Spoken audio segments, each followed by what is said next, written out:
Hey fantasy fans, it's Dan here with Treebird Book Reviews, and today I'm going to be reviewing a sci-fi book, the second book in the Expanse. It is Caliban's War by James S.A. Corey. Let's get into it.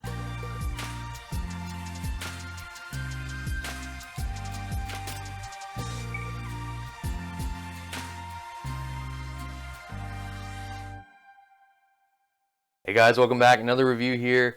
Another Expanse review, moving along with the Expanse second book. So I just want to say, welcome and welcome back.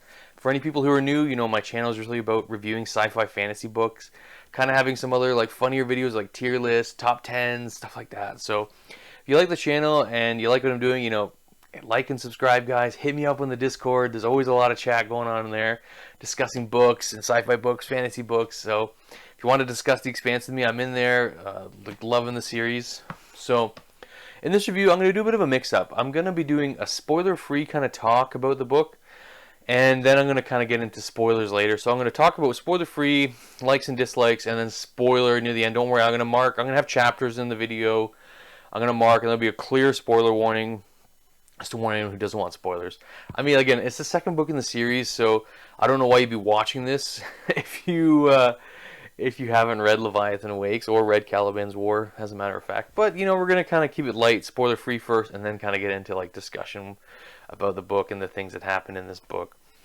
So, let's start breaking it down. So, Caliban's War is set right after, it's about a year after the events of Leviathan Awakes, where, you're back with the crew, like James Holden. You're also introduced to some new characters in the series. So you're going to be meeting Bobby, Avarasala, and Prax. So these are some new POV new POV characters you're gonna get. So this book first starts out on Ganymede, where it's essentially like a farming colony, farming community for the Belters and Mars and Earth, where it provides food to the rest of the solar system. And it starts off, there's a kidnap and then a big attack. So this book starts off with some mystery and intrigue, and then just full on action. And that's where you get introduced to Bobby, and then later Prax and Avarasala. I hope I'm saying her name right. She is the Undersecretary for the United Nations on Earth. So she's very powerful. She's I think third most powerful person in I guess on Earth. Such an interesting character. So one of the things I want to talk about are these new POV characters that get added. Really, really strong POV characters. You get Bobby, who she's like a Marine. She's from Mars, and she's just described as a huge muscular woman, and so she's super interesting. Really like Bobby. She's really humanizing.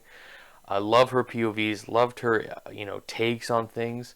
And she's not just a dumb grunt. She's actually really smart, really insightful, big heart, really tactical, really practical. I just really enjoyed this new POV character of Bobby. And then Avarasala, this character is my favorite character in the book. And that's the thing with when you get new POV chapters. It can be shocking and it can be hard for you as a reader and jarring. Where you're like, oh, I really enjoyed the POVs in Leviathan Awakes with Holden and Miller. And you're worried to get a new ones, and these new ones were just amazing. So Avarasala she was written so well. She's so clever, so smart. I really loved this POV. She actually reminded me of a professor I had in university.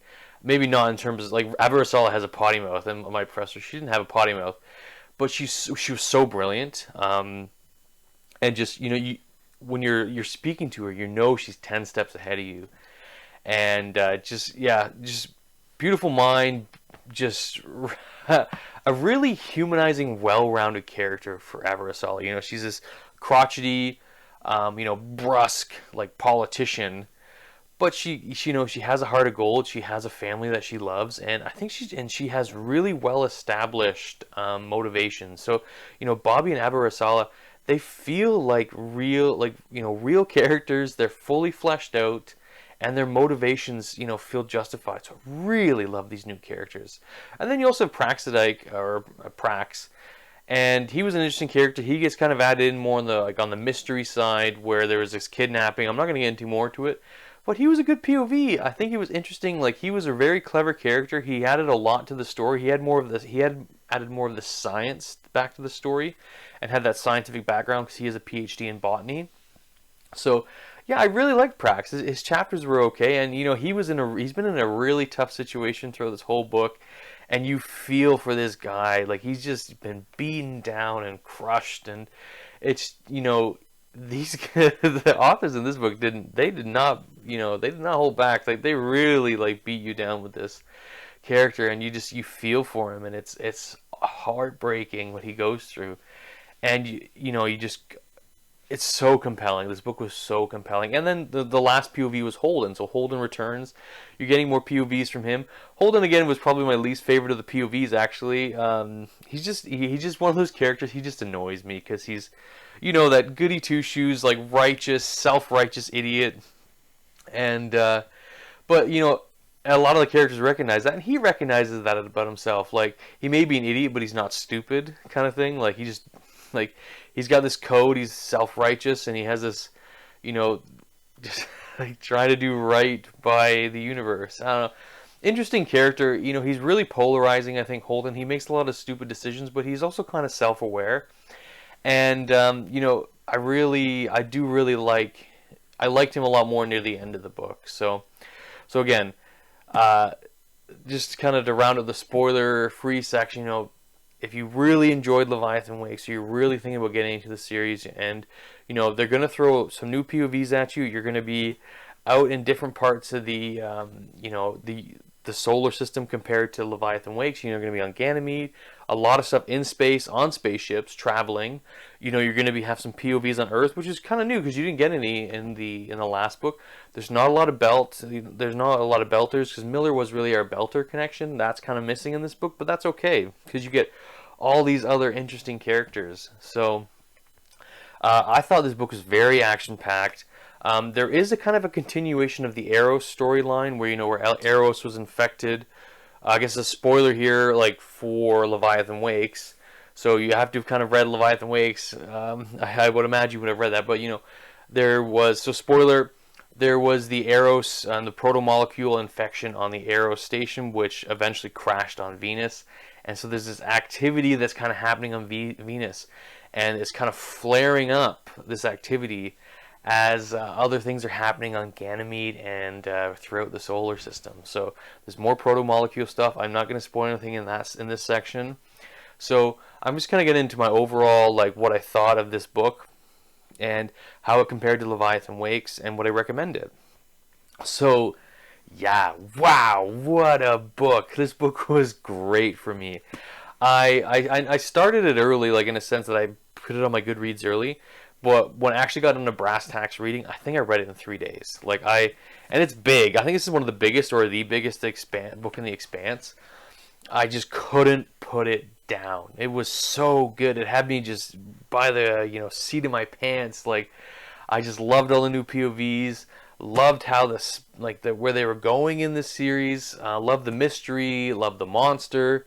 And that's what I'm going to talk about in the spoiler section coming up. So I actually like this more than Leviathan Wakes. I really like Leviathan Wakes. I had some issues with it. Like, you can check out my review for that.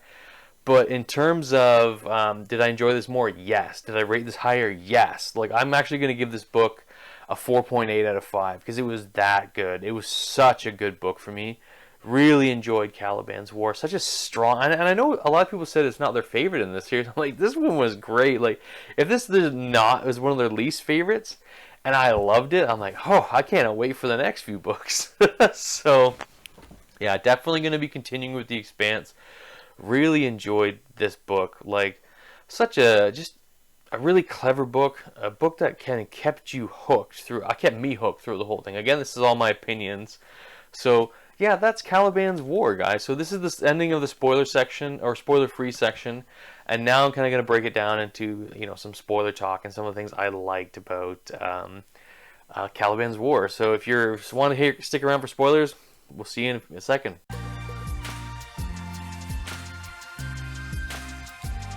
Alright, guys, so welcome to the spoiler section of Caliban's War. I just want to say, you know, again, you guys saw my rating. Stunning book. Love this book. So let's get straight in. one of the things I said I didn't like about Leviathan Wakes was the proto molecule and just what it did to people, and it was just kind of gross, and like, it used humans as spare parts, and like you'd have like a rib cage running around with like feet and stuff like that. It just kind of grosses me out. But this one, the use of the proto molecule was really kind of coolly done, where um, they've been injecting it into people now, and they're using it as like a military weapon to make these like super soldiers, and that's where the book opens. Is the book opens with May, like Praxis' daughter, being taken, and then Bobby, who's like a Martian Marine, fighting off one of these proto-molecule mutants, because the UN troops are running away from it, and the Martian troops are just, because it's still a Cold War kind of going on between Mars and Earth, and the Martians start shooting at this, and the Martians and the UN like kind of think this like a war is breaking out then. And then all of Bobby's unit gets just taken out by this damn monster. And then as Bobby's about to, on her back, like almost going to be killed, and then the damn thing just explodes because it took on so much damage that it could no longer, it was repairing itself, but that repairing itself caused it to mutate and like, break out of its controls, which I loved. I just loved the use of the proto-molecule here. And how scary these new monsters, like these aliens, they're an alien, like were. So really love the application of the proto-molecule in this book compared to Leviathan Wakes. Like it wasn't as gross. It was just really, really well done, like really well done application. So I kind of want to get onto some of the plot lines that you see, or the character plot lines. So Holden, I had a lot of issues in this book. He's just not my favorite character. I just don't like the self-righteous idiot. I just don't like characters making stupid decisions for a stupid moral code. And he makes a lot of decisions. He kind of like he starts taking on a lot of Miller, and because Holden went through a lot. Holden went through a lot of crap in Leviathan Wakes, and and he's almost in like a PTSD kind of like not depressive state, but like he's calling on his more violent nature at the beginning of the book, and he's more of a shoot first, ask questions later, where he was always an ask questions first kind of guy. And I really love the self-realization, and you really see how Naomi counters Holden. She says, okay, you're going down a path I do not like, and I will not be a part of that. And that's why I love Naomi as a character. She's such a balancing character. Like, you need her to put Holden in check. And she's so beautifully written. She's so beautifully done. Love Naomi so much. She's such a good character. So without Naomi, Holden's characters would be way worse for me. And she centers him. And so, the whole thing with Holden is like he's like, because he gave over the proto-molecule to Fred, right? Fred Johnson, when they captured it on the lab in Leviathan Wakes. And he's the only, like, he believes that this is the only version of the proto-molecule out there. And so he's accusing Fred, like, oh, Fred did this. This is an attack by Fred. When he finds out this monster is attacking on Ganymede, he's like, Fred's a monster. He's done all this shit, right? And, Bobby's like, Fred. You trust Fred. Like, why are you jumping to these conclusions? So, I don't know how he makes that leap in his mind, but he's Holden, right? That's what he does. He just makes these goddamn big-ass leaps, permanent damage done there, and just then announces it to the world. But, no, I really like Holden. He struggled in this book. Him and his relationship with Naomi struggled. Him and his relationship with the crew, and there was a lot of tension between the crew here. But I think they were stronger forward in the end, and I love how the authors really kind of came to that resolution and ended up with Fred Johnson, because Holden, he's not going to stop. He's going to go and talk to Fred Johnson, say, you fucking did this, and Johnson's like, nah, you're fired. Like, I'm the boss here. You're a self-righteous idiot. Get the heck out of my sight. And, loved that. And, that was actually, like, what Holden needed. He needed to be fired. He needed this breath of fresh air to become his own man, and his crew to become their own crew and have a purpose. So, actually, it was really good in the end. I really like how they developed Holden in this book. So, as much as he's probably one of my least favorite characters, I just love the development. So, Avasarala. This character's a freaking genius. She's so smart. She's so clever. She's like, playing 3D chess. She's such a hyper competent character, so calculating, and like she can you feel smart reading her as a reader. Like she's putting stuff together in her mind, and I just love this whole plot line of her where, you know, she's playing this game, this political game against Aaron Wright, her boss, and then these other admirals like Nguyen. So yeah, with like Nguyen, he's the admiral, and like so Aaron Wright and Nguyen have this like contract with like the Mao Kwiatkowski company, which is, you know, run by Julie's father, Julie Mao.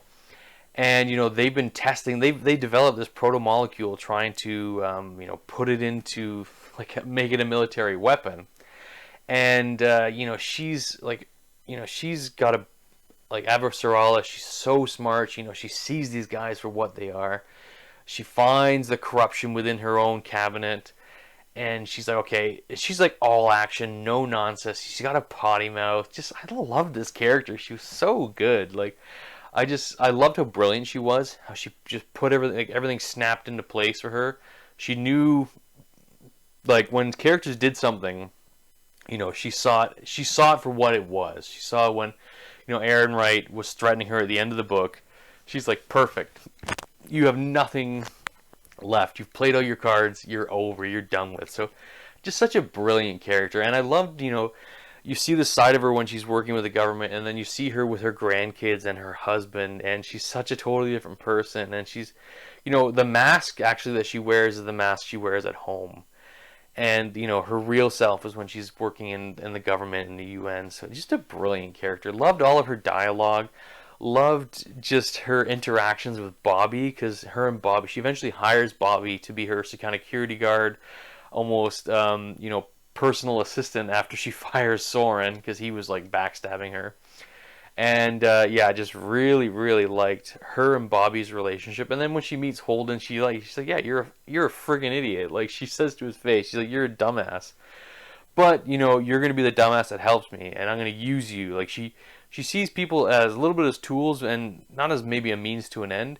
But you know, she has an ultimate goal of like, you know, anytime they make a mistake or she makes a mistake, she knows lives are at stake, and that's what I just really loved about this character. There's really not too much to kind of go into like discussing, because she's, you know, she has her hand in everything, where she's, you know, trying to figure out what the Mao company's doing, you know, how they're kind of keeping her out of the limelight, or keeping her, you know, like ignorant of some information, and they're just trying to do all this manipulation so she doesn't get involved, because they don't want her involved, because she's such a powerful character. And yeah, just loved it. Loved her. You know, and then like again, Bobby kind of meets up with her. You know, Bobby's kind of going through a lot, like PTSD of watching her whole crew be killed by this monster, wanting revenge on this monster. But you know, I kind of just loved Bobby. She was so good. This Martian tank of a woman that, you know, won't take any mess, will beat the crap out of you if she has to. But she's so clever, so competent with like weapons, and she's intimidating as all heck, and she's a straight shooter. Like she, you know, she went to the meeting like when she got called to Earth by like with the Martians. She's like, "Why aren't we talking about this monster? Nobody's here talking about the monster. This is why we're here, and nobody's doing it." So I just loved her brusqueness, love her like upfrontness, like the whole Marine oorah kind of thing. Just loved her, and I was actually really hoping like she would have some good interactions with Amos on the ship. And when they eventually got there, and it didn't really happen, but maybe it'll happen in the later books. But I just saw her, you know, hitting it off with like Amos. But yeah, I love Bobby. Bobby was really good. And then I guess the last thing I want to talk about is Prax and like the whole storyline with his daughter. You know, where that's really the whole storyline, is they're trying to find May, right? You know, May was kidnapped, and you don't know why, because she's an autoimmune disorder where, you know, her immune system just doesn't work, right? And she has to be constantly be given medication. And so Prax, you know, her father, like when Ganymede's attacked, he's going to get her, and she finds out she's been kidnapped like hours before. So they knew this attack was happening. She was taken specifically before this attack happened on Ganymede. And it's really, you know, you're like, why would they take these kids? And there you find out there's like 16 kids that were taken who had the same disorder. And you know, you eventually learn that it's because these kids, since they don't have an immune system, you know, they'd be a little bit less resistant to the proto-molecules kind of blending with them and making them, you know, more compliant, or, you know, having the proto-molecule like blend in a way that it wouldn't start bucking its like controls, and like, you know, the Earth or the Martians wouldn't lose control of it. So, you know, the whole time you're with Prax, the guy, he's so beaten and worn down, and he's like, you know, as a father myself, you know, I would do anything for my kids, and you know, it just shows you like that love you have for your children as a parent, and how you do anything. You would kill, like lie, cheat, and steal to get your child back. And I totally sympathize with this character. I loved this character, Prax. So, and he was so smart. Like, he's a PhD in botany. Loved how well he was written. Yeah, he makes some stupid decisions, but when you're in an emotional state like that, you're gonna make stupid decisions. And I thought all the decisions he made, if I was in that position, I would make too. So, yeah, no, just great character. And like, I loved him like with that science aspect of, you know, kind of explaining the protomolecule and what it was doing. Really liked it. And one of the other things I want to talk about, some of the science in this book, I really liked how there's that lag. There's the communication lag. You know, the farther you are away from Earth, right? You know, you're sending messages, and it takes time to get there because you're traveling through space and you're a certain distance away. Really loved it. Just everything about this book was so good for me, and I can't really see why a lot of people don't like this book or think it's weaker. For me, it was definitely better than Leviathan Wakes. And I just cannot wait to read more of this series. So I know this has been a longer review, guys. I really wanted to kind of have a spoiler and a spoiler-free section. All right, so the last thing I want to talk about is like the end of this book, where there's this big standoff. Like the crew in the Rocinante have met up with Bobby and Aberasala, and you know, they're running to Io. It's one of the moons where the kids are being kept, so because Prax worked it out. I just like, I loved how brilliant he was, and he worked out where his daughter is going to be kept, because they'd have to keep them close because of this protomolecule and the way it, you know, it's changing, and they're bucking their controls. And so they're all running to Io and the Rocinante, and then you have these other like big like Martian and UN like capital ships chasing them, and this is like this big standoff, and it's just, you know, they're waiting for the first shot to be fired, and it was so good. Where you know, there's like the Rocinante's just running and running, and they're like, okay, we need to kind of turn around and fight, and they just start blowing these ships up, and it's just it was so good. It was so good.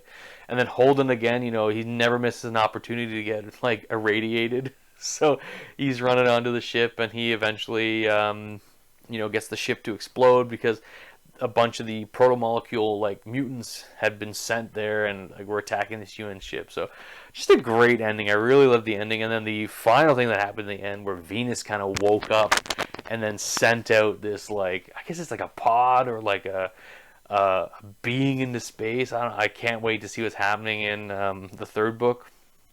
So yeah, guys, so this is my full kind of spoiler talk about Caliban's War, you know, second book of the Expanse. Please let me know down in the comments what you thought, or hit me up in the Discord. Again, I love this book. It was so much fun, and I just cannot wait to read the next one. So anyways, guys, this has been a long review. We'll talk to you next time. Cheers.